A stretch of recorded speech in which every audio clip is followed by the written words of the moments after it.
So today we're going to do a deep dive on moving to Issaquah, Washington. Now, if you're not from around here, that whole name of the city might just be a tongue twister for you, but if you've lived here in the Pacific Northwest for long, you're used to some of our local and regional names, or if you're relocating from out of state and maybe wondering about a move to Seattle or Bellevue, where to live, what some of the neighborhoods are, you're in the right part of town, part of YouTube town here. We're going to be diving into the pros and cons of living in Issaquah, what it's like, sort of the culture and the community there, as well as the cost of living and whether this is a neighborhood that you would realistically want to afford and choose some of the housing options there. So we'll look at that together, and I'm so glad you're here. Thanks for joining me. Let's jump right in.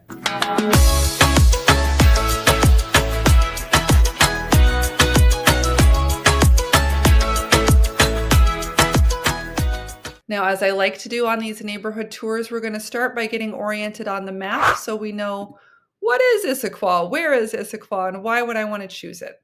So you can see here we're zoomed out quite a bit in Washington State. This yellow dot represents Seattle, our biggest city and employment center. And then as we zoom in on Issaquah, we can see it outlined in red right here.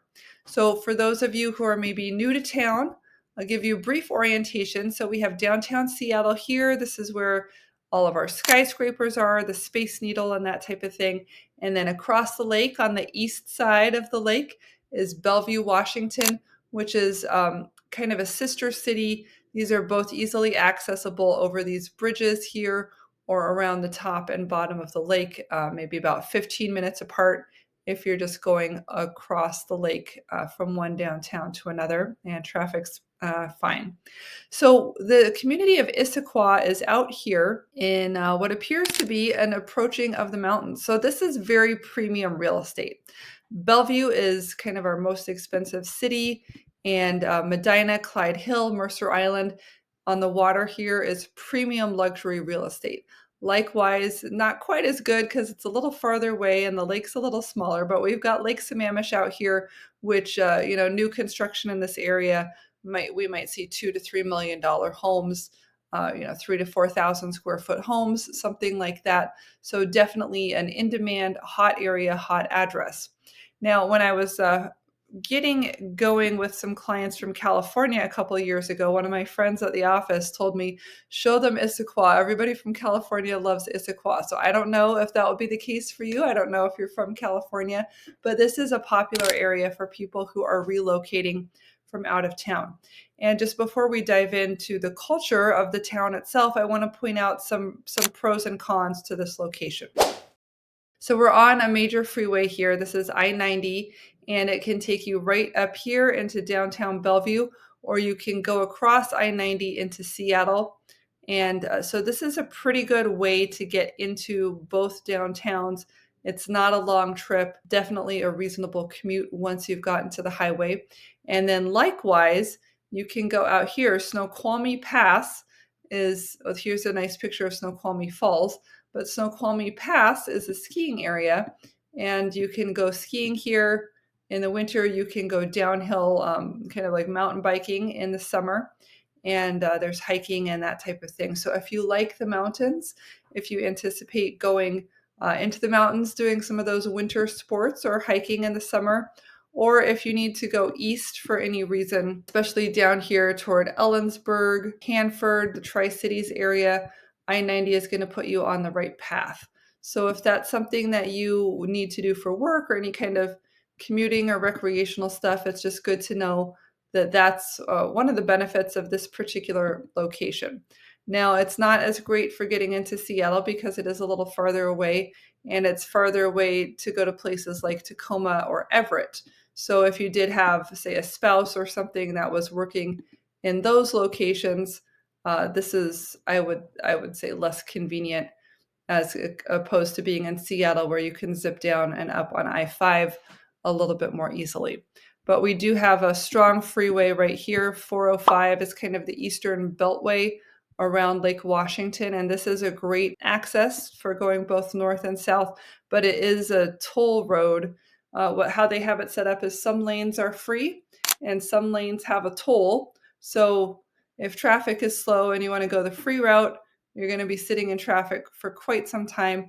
If you want to go the paid route, the toll adjusts, can be as much as $5 or $10 for going up there. It adjusts based on how heavy the traffic is and how many exits you're driving along there. So just something to be aware of depending on where you think you'll be going. Marymore Park is a great park here on the east side. And we're also in Issaquah. We're right by Cougar Mountain, which, as its name would suggest, does have cougars. And I don't know if it's just my feed on YouTube or whatever. When I'm looking at shorts, they like to show me these pictures of mountain lions chasing joggers and that type of thing. My son told me to wear a hat with eyeballs on the back of it, like googly eyes or some kind of painted eyeballs on the back of the hat. And that way the cougar would feel like you were watching it and be less inclined to jump down onto your neck and bite you, paralyze your spine, and eat you up. So I don't think that's likely to happen. I have never been attacked by a cougar, but I also don't go running alone in Cougar Mountain State Park. The only time I've been there was on Mother's Day a couple years ago, and it was absolutely packed. So anyway, just use caution. This is kind of a more mountainous area. People here do, tell me that they see bobcats in their yard. A lot of people here have, especially in the outskirts, some amount of livestock, like they might have chickens. They might have some goats or something like that. But you can see Cougar Mountain is here. Squawk Mountain is here. Tiger Mountain is here. So you do have Duthie Hill Mountain is here. So you do have quite a bit of mountainous terrain around you, which is great for hiking. And I'm mostly joking about the cougars, but it is a pretty heavy wilderness area. And so you just want to use caution. Also, I would say, I feel like it tends to be a bit cooler, a bit of a kind of fog on the foothills of the mountains, cloud catchment type of area. So a lot of times when I go here, at least in certain areas, it seems maybe a little bit more overcast and rainy than other places in town.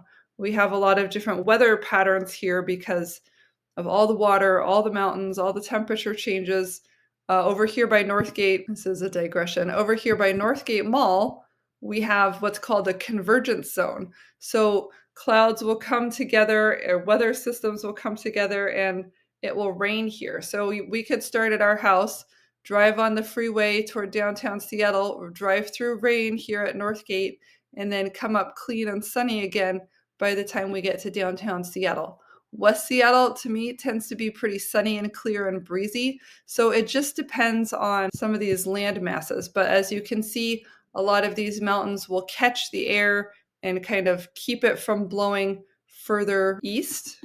And this is a small sample of what happens here. But these mountains tend to stop the maritime air because it's heavy, it's wet, it can't go over them. So it just parks here. And that's why Seattle gets so much rain. We have the same thing here. Ocean air coming in, gets stuck on the Olympic Mountains, and it rains here. Do you remember Forks from that vampire movie? Where it's like the cloudiest area ever? That's right here because it's all this moist air gets caught on the Olympics.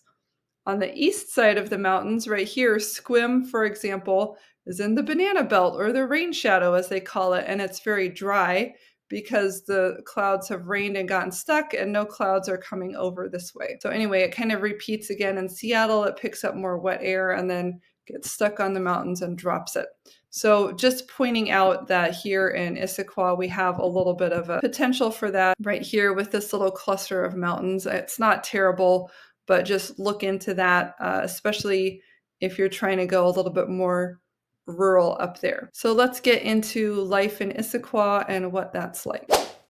When you get off I-90 and you come into downtown Issaquah, it is very cute. It has a lot of charm, a lot of small town feel. You can see here, they've got beautiful tulips growing in their meridians here. They have the vines along the arbor, just some really cute things. This is the Chamber of Commerce and Festivals office.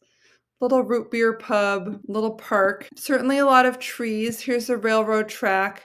They have a milk dispensary here.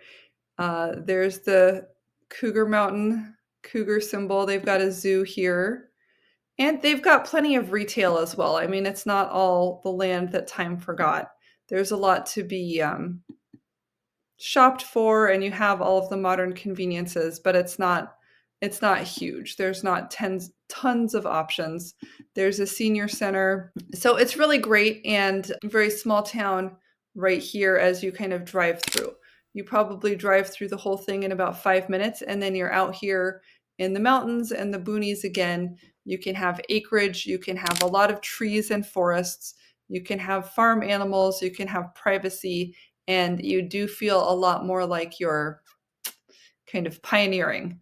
That being said, there's a lot of less expensive land in this area, and it's being bought up by developers. So we do have a fair amount of new construction coming in this area. And there's also this nice little park right here on the bottom of Lake Sammamish. So you can see some of the pictures here of Lake Sammamish State Park. This is the beach, and they have walking trails. They have plenty of trees, some interpretive signs about what's going on. Here's a little mushroom park. One thing that I will say about mushrooms, do you know where mushrooms grow? They grow in damp foresty areas in rotting wood. And so that is suggestive to me that Issaquah is kind of embracing that damp forest, cooler type of vibe. So anyway, this kind of gives you an idea. There's some berries. Here's the sign, some local art. So most of our parks in the Seattle area are not huge, but it's nice. You can usually walk around and spend an hour or two walking. You know, you're not really trying to get anywhere too fast. You're not in a hurry. You're just strolling around, walking your dog, walking with your kids. Looks like an eagle up there, kind of taking in some time and some fresh air. There are lots of restaurants here. There's golf. You can see all of these red pins now are golf courses, and there's more land out here. So I've been to the golf course, Mount Index or something like that, and it was pretty cool, but that cool weather, just like Scotland, right? It's good for the grass, plenty of rain, not too hot. So the lawns do really well, and there are some very beautiful but sloping courses off out this way into the mountains. As you look around at kind of some of the adjoining neighborhoods, you're going to see East Renton Highlands down here. Great neighborhood, excellent school system. You're going to see Newcastle. This is kind of Bellevue South. It's very up and coming. Hard to find a house for less than $1 million. And up here, Sammamish, definitely luxury, nice neighborhoods over here. Quickly falling off to the east because of, I'd say, property values are falling off to the east. The weather is falling off to the east because it gets quite a bit colder, and you're gaining altitude as you go into these mountains over here. So Issaquah is kind of the last frontier of primary civilization before you get out into the boonies and mountain band land over there to the east. Let's take a look at property values and the cost of living in Issaquah. So here we have several lines on my chart. The purple line on the top is Bellevue, our most expensive real estate in general. It's not a luxury neighborhood, it's a big city, but that's kind of a good baseline. And then Seattle is the light green down here, coming in relatively less expensive, on par with King County, which is the whole county area. So you can see that Issaquah is this gray line in between those. So it's more expensive than what you're going to find in Seattle and less expensive than what you're going to find in Bellevue. Median price ranges here at the moment are $937,000.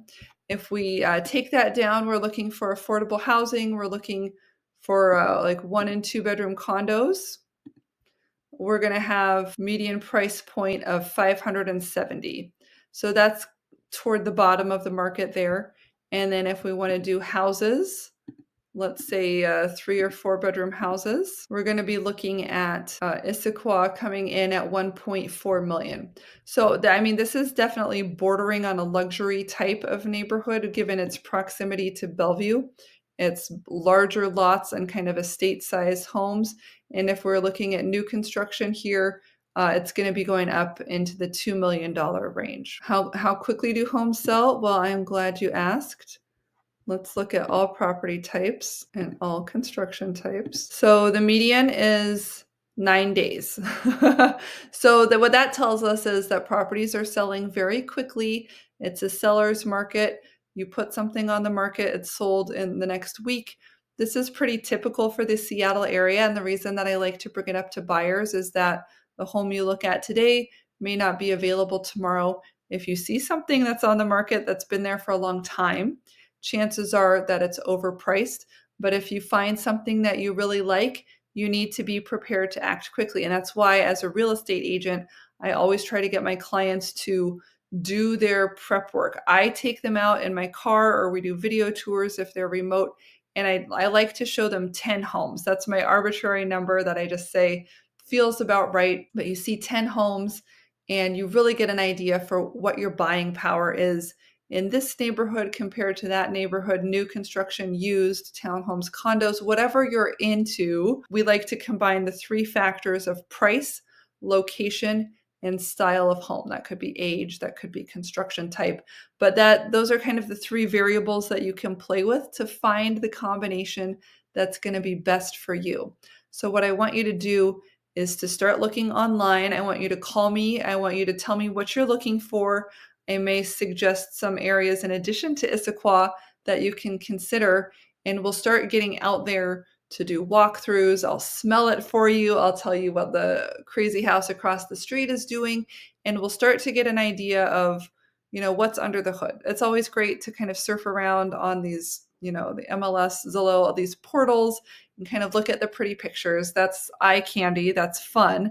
But as you get to the next step in your research process of finding the location and finding the home, I really suggest that you reach out so that we can start this kind of matchmaking and research process. It's a little bit more work, but I like for you to be educated consumers because of exactly this days on market situation. You don't necessarily have the luxury of sitting on your laurels and hemming and hawing. If the right house comes along, you need to be prepared to act quickly. So we're reviewing houses in advance, we're learning the market, we're going over the paperwork and understanding the purchase contract so that if you see something you like on Saturday morning, you can make an offer on it on Saturday night. That's often what's required for a hot property in a well-priced, showing well, great neighborhood. You've got to be on the ball. Thank you so much for joining me on this Issaquah walkthrough. I will try to do more with more integrated video on my next one. If you guys are interested in this neighborhood, just let me know what you want in the comments. And if this is a neighborhood that's on your list, feel free to reach out. You can call or text me. You can visit me at HomeProAssociates.com. I've got lots of other video and PDF downloads for you there to help educate you on this process so that you feel comfortable, you're well informed, you can make a good decision when the right house is presented. Okay, thanks so much for watching. Again, it's Emily Cressey at HomeProAssociates.com, and I will look forward to seeing you on the next video.